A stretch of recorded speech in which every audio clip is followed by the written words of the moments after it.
அதோ அந்த கார் நிற்கிறது. இன்னும் பொழுது இருட்டலை. அந்த கிரவுண்டில் ஒரு பக்கம் வெயில் விழுறது. வேறொரு சின்ன கார் யாரோ டிரைவிங் கற்றுருக்கிறா போல இருக்குது. அந்த கிரவுண்டை சுற்றி சுற்றி பிரச்சனை வந்துட்டுருக்கு. மன்ற சொல்லிக்கிட்டு நான் வந்துட்டுருக்கேன். இவ்வளோ தூரத்தில் நான் அந்த காரை அடையாளம் கண்டுபிடிச்சிட்டேன். 12 வருஷத்துக்கு அப்புறம் இப்போ தான் அந்த காரை நான் முதல் தடவையாக பார்க்குறேன். அந்த கார் எப்படி இருக்குன்னு என்னால் கற்பனை பண்ணி பார்க்க முடியுது. ஆனால் இப்போவும் கூட அவன் எப்படி இருப்பாங்கிறது என்னால் கற்பனை பண்ண முடியல. எனக்கு ஏனோ அவனை ஒரு ஆண் பிள்ளையை இப்படி தனியாக பார்க்க போகிறதுல கொஞ்சம் கூட அச்சமே ஏற்படல. ரொம்ப நியாயத்தோட உரிமையோட ஒரு காரியத்தை செய்கிற மாதிரி தான் இருக்குது. அந்த மெயின் ரோடு குறுக்க நடந்து கிடக்கிறேன். அதுக்கப்புறம் 2 சின்ன சின்ன ரோடுகள். என்ன மாதிரி இன்னும் 2 பெண்கள் அங்கே நடந்துட்டுருக்கா. செக்ரட்டரியால் வேலை செய்கிறவளாக இருக்கணும். சில பெண்கள் தனித்தனியாக போகிறா. 2-3 பேராகவும் சேர்ந்தும் போகிறா. சதையாக ஆம்பளையும் பொம்பளையும் ஜோடி ஜோடியாகவும் போகிறா. அவன் காரில் உட்காந்துட்டு இந்த பக்கம் போகிறவா எல்லாரையும் பார்த்துட்டு இருக்கான். இதில் எது நானும் அவன் எப்படி கண்டுபிடிப்பான்? நான் அவனை கண்டுபிடிக்கிறதுக்கு வசதியாக இருக்கணுங்கிறதுக்காகவே தான் இப்போ உபயோகிச்சுட்டு இல்லாத அந்த காரை எடுத்துகிட்டு என்னை பார்க்க வந்திருக்கான். மைதானத்தை இறங்கி நடக்கிறேன். சாயங்காலம் வெயில் என் முதுகில் அடிக்கிறது. நீளமாக என் நிழல் தரையில் விழுறது. இப்போது அவன் என்னை கண்டுபிடிச்சிட்டான்னு எனக்கு தெரியுது. அந்த நிழல் உசரமாக நிமிர்ந்து நின்று இப்போ அந்த மைதானத்தை பார்க்குற மாதிரி நான் கற்பனை பண்ணுறேன். அந்த பெரிய மைதானத்தில் ஒரு மூலையில் அந்த கார் நிற்கிறது. இன்னொரு கோடியிலேருந்து கையில் ஒரு ஹேண்ட்பேக்கையும் எடுத்துகிட்டு அந்த காருக்கு நேராக ஒரு ஸ்ட்ரெயிட் லைன் போட்டுட்டு ஒத்தையாக நான் நடந்து வரேன். அந்த டிரைவிங் கற்றுக்கிற அவளோட இன்னொரு கார் தாய் கார் மாதிரி அந்த கிரவுண்டையே சுற்றி சுற்றி வந்துட்டுருக்கு. இவ்வளோ பெரிய மைதானத்தில் அந்த நின்றுருக்க காரும் நடந்துட்டுருக்க நானும் அந்த ரவுண்ட் அடிக்கிற சின்ன காரும் ஒரு சந்தடியாகவோ நடமாட்டவோ கூட இல்லாமல் மைதானம் விரிச்சுன்னு இருக்குது. அவன் என்னை கண்டுபிடிச்சினாங்கிறதுக்கு அடையாளமாக கார் கதவை திறந்துட்டு கார் ஷூவோடு அந்த கதவை தடுத்துட்டு கூலிங் கிளாஸை கழட்டிட்டு என்னை எட்டி பார்க்குறான். எனக்கு இன்னும் அவன் அடையாளம் தெரியலை. அவனை அடையாளம் தெரிஞ்சுட்டு எனக்கு என்ன ஆக போகிறது? நான் எதுக்கு இவனை பார்க்க போகிறேன்? என்னத்துக்கு இவ்வளோ சிரமப்பட்டு அவனை கண்டுபிடிக்க போகிறேன்? நான் எதுக்கு இப்படி வந்திருக்கேன்? இப்போது அவனை வர சொல்ல ஆகிடுத்து. நானும் வந்துட்டேன். இனிமேல் என்ன பேசுறது? காரை நெருங்க மனசில் ஒரு பயம் வர்றது. வேண்டாத சிக்கலை நாம எடுத்து வச்சுக்கிறோமோன்னு மனசு குழம்புறது. தலையை நிமிர்ந்து பார்க்க முடியல. கார்கிட்ட நான் வந்துட்டேன். அவனும் கார் கதவை நல்லா திறந்துட்டு மைதானத்தில் இறங்கி நிற்கிறான். நான் தலையை நிமிர்ந்து இப்போ அவனை நின்னா பார்க்குறேன். எஸ், அவன்தான். இவர் நேருக்கு நேராக பார்த்ததுக்கப்புறம் என்னை விட வயசான ஒரு மனுஷன் மரியாதை குறைவா அவன் இவன்னு நினைக்க தோணலை. ஹலோன்னு சிரிச்சுனே என்னை பார்த்து கை நீட்டுற இவரோட ப்ளீஸ் கேட்டுன்னு என்னை சொல்லிட்டு கதை திறந்தானே அந்த அவனையும் நான் ஒப்பிட்டு பார்க்குறேன். அவன் ஒல்லியாக அவசரமாக இருந்தான். இப்போ மாதிரி இறுக்கமான அணிஞ்ச உட அப்போ பொருத்தமாக இருந்தது. இப்போ அங்கங்கே கொஞ்சம் சதைப்பிதிங்கிட்டு தெரியறது. நடுத்தரமான உயரம். அப்போ ஒல்லியாக இருந்ததுனால உயர மாதிரி தெரிஞ்சுது. இப்போ உடம்பு தடுத்து போனதுனால குள்ள மாதிரி தெரியுது. 2 பக்கமும் காதோரத்தில் சுண்ணாம்பு தடவின மாதிரி வெள்ளை நினச்சி பேர போயிருக்கு. அந்த புருவமும் கண்ணும் தான் அப்படியே இருக்குது. ஹலோன்னு நீட்டினவர் கையை நானும் லேசாக பிடிச்சி ஹலோன்னு சொல்கிறேன். சிகரெட் பிடிச்சி 2 விரலும் சிகப்பாகி கரையேறி பழுத்து போயிருக்கு. அந்த அருவருப்புனால இவரோட கையை குலுக்கினதுக்கப்புறம் நான் விரல பிசைஞ்சுக்கிறேன். நன்னா தேய்ச்சி அலம்பணும் போல் இருக்குது. மணி 5:30 ஆறுறது. இன்னும் இப்படி வெயில் அடிக்கிறதே. காரில் உட்காந்துட்டு பேசுவோமானே இவர் சொன்ன உடனே நானும் கார் கதவை திறக்கிறேன். அதுவும் முன்பக்கத்து கதவையே திறக்கிறேன். இவர் அந்தாண்ட பக்கமாக போய் கதவை திறந்துட்டு ஸ்டேரிங் முன்னாடி உட்காந்துக்கிறார். நான் கதவை திறந்துட்டு அப்படியே நிற்கிறேன். கெட்டின் அன்னைக்கு சொன்ன மாதிரியே இருக்குது. 2 பேரும் ரொம்ப நாளையாக பேசாமல் உட்காந்துட்டு இருக்கோம். இவர் சிகரெட்டை போச்சுட்டு இருக்கார். நான் டெலிஃபோனில் உனக்கு கல்யாணம் ஆகிடுச்சான்னு கேட்டப்போ நீ என்னத்துக்கு அப்படி சிரிச்ச? நான் தலையை குனிஞ்சிட்டு பதில் சொல்கிறேன். கல்யாணங்கிறது ரொம்ப சந்தோஷமான சமாச்சாரம் இல்லையா? கல்யாணத்தை பற்றி பேசும்போது சிரிக்காமல் அழுவாளா? என் கல்யாணத்தை பற்றி நீங்களே கேட்கும்போது நான் சிரிக்க மாட்டேனா? நான் என்னமோ வேஷம் போடுறேன். இந்த மாதிரிலாம் எனக்கு கூட பேச வருதே. இவர் எதுக்கு என்ன இப்படி பார்த்துட்டுருக்கார்? 12 வருஷத்துக்கு முன்னே பேச தெரியாத அசட்டாக இருந்தனே அதை இப்போ நினச்சிக்கிறாரோ? காலேஜுக்கு போகிற வயசில் உங்களுக்கு ஒரு பெண் இருக்கிறதா நினச்சா ஆச்சரியமாக இருக்குது. திடீர்னு நான் சொல்கிறேன், உங்களுக்கு எத்தனை குழந்தைகள்? டெலிஃபோனில் பேசிச்சே அதுதான் என் மூத்த பொண்ணு மஞ்சு. அவளுக்கு அப்புறம் 2 பையனுங்க. சுபாஷ் ஒருத்தன், பாபு ஒருத்தன். சுபாஷ்க்கு 12 வயசு இருக்கும். அவனுக்கு சின்னவன் பாபு. இவர் பேசுகிறத பார்த்தா அந்த குழந்தைங்கக்கிட்டேருந்து இவர் ரொம்ப விலகி இருக்கிற மனுஷன் மாதிரி தோன்றுறது. உங்களுக்கு அப்போவே கல்யாணம் ஆகியிருந்தது இல்லை? உங்கள் பெரிய பெண்ணு கூட பிறந்துட்டால? நான் கேட்குறேன். அவர் ஆமான்னு தலையாட்டுறார். அப்போது இதை பற்றி நீங்கள் என்கிட்ட ஒன்றுமே சொல்லவே இல்லையேன்னு அப்படியே நான் முணங்கிக்கிறேன். நான் ஒருத்தரை பற்றி ஒருத்தர் தெரிஞ்சுக்கணுன்னு கவலைப்படவே இல்லையே அப்போன்னு இங்கிலீஷில் சொல்கிறார். That is good. நான் மீட் பண்ணவங்கள பற்றிலாம் நான் தெரிஞ்சுக்கிறதுன்னு ஆரம்பித்தா அதுக்கு முடிவே இருக்காது. ஏதோ 2 பேர் சந்திச்சோம்னா ஒருத்தர் சமயம் ஒருத்தர் தலையில் ஏற்றிக்கக்கூடாது. அதனால தான் நான் யார் எவர்னு தெரியாமல் யாராவது மீட் பண்ணுறதில்ல ஒரு சந்தோஷம் இருக்குது. We share only blessings. அவங்க கஷ்டங்க அவங்களோட. யாரோட கஷ்டத்தையும் யாரும் வாங்கிக்க முடியாது. அதனால தான் நான் சந்தித்தவங்கள உங்கள் பேர் என்னன்னு கூட நான் கேட்டதில்ல, என்னை பற்றியும் சொல்லிக்கிறதில்ல. அது உங்களுக்கு ரொம்ப சௌகரியம். நீங்கள் மற்றவங்கள பற்றி தெரிஞ்சுக்க வேண்டியது அவசியம் இல்லைன்னு நினைக்கிறேன். ஆனால் மற்றவங்களோட பழகிற நீங்கள் எல்லாருமே உங்களை மாதிரி இருக்க மாட்டாங்கிறதையே தெரிஞ்சுட்டு இருக்கணுமோ? நான் என்ன சொல்கிறேன்னு இவருக்கு புரியல போல இருக்குது. புரிஞ்சுன மாதிரி வேற தலையாட்டிக்கிறார். நான் என்ன சொன்னேன்னு உங்களுக்கு புரிஞ்சுதானே கேட்குறேன். இல்லை, இன்னொரு தடவை சொல்லுன்னு தலையாட்டின்னு அசராட்டம் சிரிக்கிறார். கொஞ்சம் டல் டைப் தான், அப்போ கொஞ்சம் பிரில்லியன் மாதிரி தோணித்தே. 12 வருஷம் யாரையும் எதுவும் ஆக்கும் போல இருக்குது. இப்போ நான் கொஞ்சம் தைரியமாகவே பேசுகிறேன். இந்த காரில் உங்களுக்கு எனக்கும் ஏற்பட்ட அனுபவம் மாதிரி எத்தனையோ பேரோட உங்களுக்கு ஏற்பட்டிருக்கும். எங்கள் காலேஜ்லேருந்து எத்தனையோ கேர்ள் ஃப்ரெண்ட்ஸ் உங்களுக்கு கிடச்சிருப்பா. ஒரு தடவை சந்திச்சவளும் அடிக்கடி சந்திச்சவளும் எப்போ ஒரு தடவை சந்திச்சவளும் எவ்வளோ பேர் இருந்திருப்பா. அவளில் பல பேருக்கு கல்யாணமும் ஆகியிருக்கும். அவளே உங்களுக்கு இன்விடேஷன் கொடுத்துருப்பா. நீங்களும் ப்ரெசன்டேஷன் வாங்கிட்டு போயிருப்பேள். பெரிய மனுஷனாக இருந்தால் ஆசீர்வாதமும் பண்ணியிருப்பேள். See how people take this easy. இப்படி தடையை குடிஞ்சிட்டு சொல்ல ஆரம்பித்தவ நன்னா நிமிந்து இவரை பார்த்து கேட்குறச்ச இவர் மாத்திர அசல் வடிகிறதே. அதனால தான் உங்களால் என்னை கேட்க முடிஞ்சது, உனக்கு கல்யாணம் ஆகிடுத்தா, குழந்தைகள் எத்தனைன்னு. இப்போ நான் மாமாவை நினைக்கிறேன். அவள் சொல்லுவாரே, அவன் உன்னை நம்ப மாட்டான். காரணம் எடுத்து கையை பிடிச்சி இழுத்தவனெல்லாம் போகிறவ தானே நீனு அவன் ஒன்று நினைப்பான். மாமா சொல்கிற மாதிரி இவர்கிட்ட நான் சொல்கிறேன். மாமா மாதிரியே நான் ஒரு பொண்ணுங்கிறத மறந்துட்டு அடக்கம் இல்லாமல் சொல்கிறேன். காரை எடுத்து கையை பிடிச்சி இழுத்தவனெல்லாம் போகிறவளாக இருந்திருந்தா எனக்கு எப்போவோ கல்யாணம் ஆகியிருக்கும். அப்படி போகாமல் இருந்திருந்தாலும் ஆகியிருக்கும். அன்னைக்கு சொன்னேலே இந்த சர்டிஃபிகேட்டெல்லாம் வேண்டாம்னு. இதை யாகப்படுத்துகிறப்போ ஒன்றும் புரியாமல் புருவத்தை நினைச்சுன்னு என்னை பார்க்குறார். சர்டிஃபிகேட்டா? நான் ஒன்றும் சொல்லலேன்னு இவர் தடுமாற்றத்தை பார்க்க எனக்கு சிரிப்பு வருது. உங்களுக்கு ஞாபகம் இருக்காது, நம்ம பேசிட்ட ஒவ்வொரு வார்த்தையும், நம்ம இருந்த ஒவ்வொரு பொசிஷனும், ஏன் ஒவ்வொரு அசைவும் எனக்கு ஞாபகம் இருக்குது. நீங்கள் என் தோலை பிடிச்சி உலுக்கினீர். அப்போது நான் சொன்னேன் எனக்கு பயமாக இருக்குன்னு, இதெல்லாம் புதுசாக இருக்குன்னு.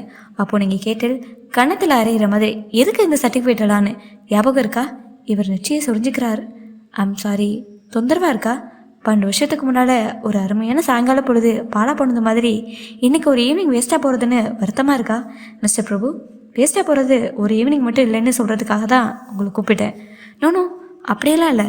உன்னோட டெலிஃபோனில் பேசினதுக்கப்புறம் இப்போ உன்னை சந்திச்சதும் நான் ரொம்ப சந்தோஷப்படுறேன்.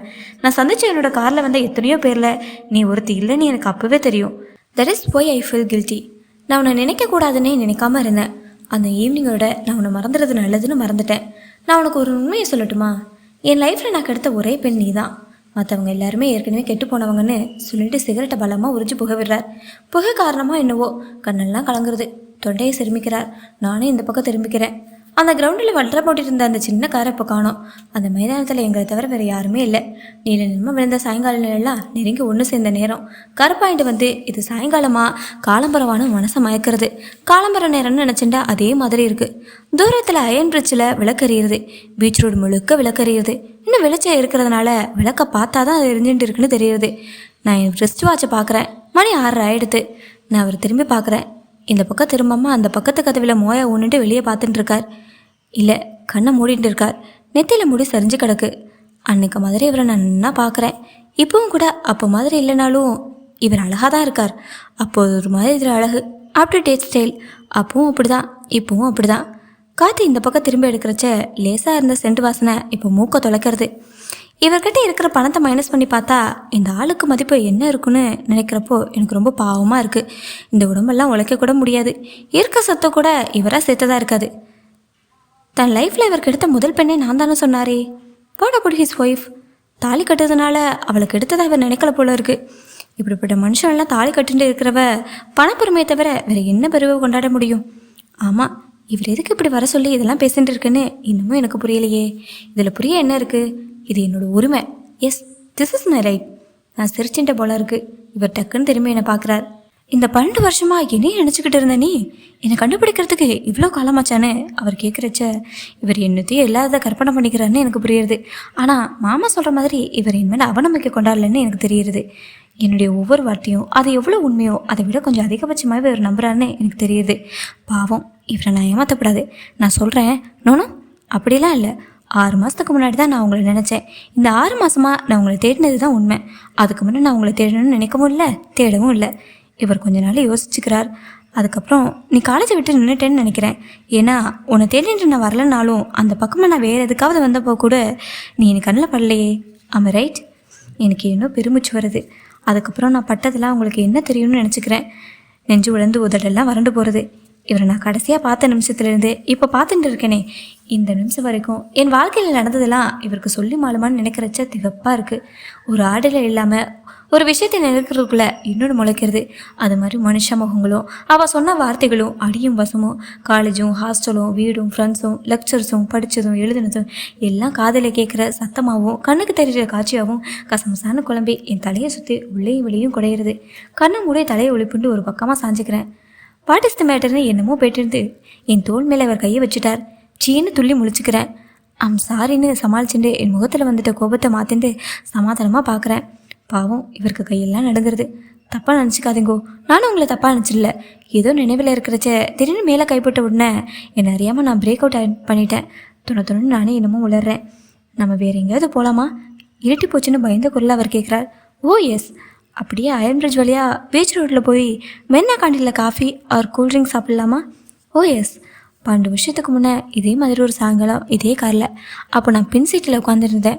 இவரோட இந்த கிரவுண்டுக்குள்ளே நுழைஞ்சிட்டு இதே மாதிரி திரும்ப போனதுக்கு அப்புறம் இந்த நிமிஷம் வரைக்கும் நடந்த எல்லாம் அழைச்சிட்டு இந்த காருக்குள்ளேயே நான் வளர்ந்த முன்பக்கத்து சீட்டில் வந்து உட்கார்ந்த மாதிரி, இதுக்கு நடுவில் ஒன்றுமே நடக்காத மாதிரி, நான் கெட்டு போகாத மாதிரி, சேர்த்து முன்னே சீன்னு சொன்னப்போ இவர் பத்திர போய் விலகினாரே அது மாதிரி இவரை விலகிட்ட மாதிரி எல்லாம் கற்பனை பண்ணிக்கிறேன். கார் போயிட்டு இருக்குது. இப்போ தான் நான் கவனிக்கிறேன், இந்த காருக்கு மட்டும் ஸ்டேரிங் இடது பக்கம் இருக்குது. மற்ற கார்களுக்கு அப்படி இல்லையே. ஒருவேளை பஸ் ஸ்டாப்பில் நிற்கிறவா மேலே உரசுற மாதிரி கொண்டு வந்து நிறுத்தி லிஃப்ட் கொடுக்கறதுக்கு இந்த மாதிரி கார் ரொம்ப வசதியாக இருக்குமோ என்னவோ. நானாக பேச ஆரம்பிக்கிறேன். அதுக்கப்புறம் நான் இந்த ஊரை விட்டு போயிட்டேன். அன்றைக்கி உங்களோட காரில் வந்தேனே, அதுதான் அந்த காலேஜுக்கு நான் கடைசியாக போனது. தெருக்கொடியில் சாருன்னு சொல்லிட்டு என்னை இறக்கி விட்டுட்டு நீங்கள் போயிட்டே. யாரோ அடிச்சிட்ட மாதிரி நான் அழுதுண்டே போனேன். எங்கள் அம்மாக்கிட்ட போய் எல்லாத்தையும் சொல்லிவிட்டு அழுதேன். ஓ மை குட்னஸ், நாக்க கடிச்சிக்கிறார் இவர். யாரடி சொல்லுன்னு அம்மா அடித்தா. நான் யாருன்னு சொல்லுவேன். அப்புறம் என்னென்னவோ ஆயிடுத்து. அப்புறம் தஞ்சாவூரில் எங்கள் மாமாவத்துக்கு போயிட்டேன். திருச்சியிலையும் சிதம்பரத்துலேயும் படித்தேன். வேலை கிடச்சி இந்த 5-6 வருஷமாக தான் இங்கே இருக்கேன். நான் கல்யாணம் பண்ணிக்க மாட்டேன். எனக்கு கல்யாணம் ஆகாது. அதனால எனக்கு ஒன்றும் வருத்தம் இல்லை, ரொம்ப சந்தோஷம். ஆனால் கல்யாணமாகத ஒருத்திக்கு எங்கள் மரியாதை இல்லை. கல்யாணமும் இல்லாமல் புருஷ துணையும் இல்லாமல் ஒருத்தர் இருக்க முடியுங்கிறத யாரும் நம்ப மாட்டேங்கிறா. இருக்கலாம்னாலும் யாரும் அனுமதிக்க மாட்டேங்கிறா. இதுக்காக நான் போய் இன்னொரு தடவை கல்யாணம் பண்ணிட்டு கெட்டு போக முடியும் சொல்லுங்கோ? இவர் ஒரு தடவை என்னை பக்கவாட்டில் திரும்பி பார்க்குறார். இவர் எங்கேயாவது அழுது வைக்க போகிறாருன்னு எனக்கு பயமாக இருக்குது. இன்னும் ஒன்றுமே பேச மாட்டேங்கிறேன். நானே கேட்குறேன். ஒரு தடவை சண்டையை சிரமிக்கிறார்.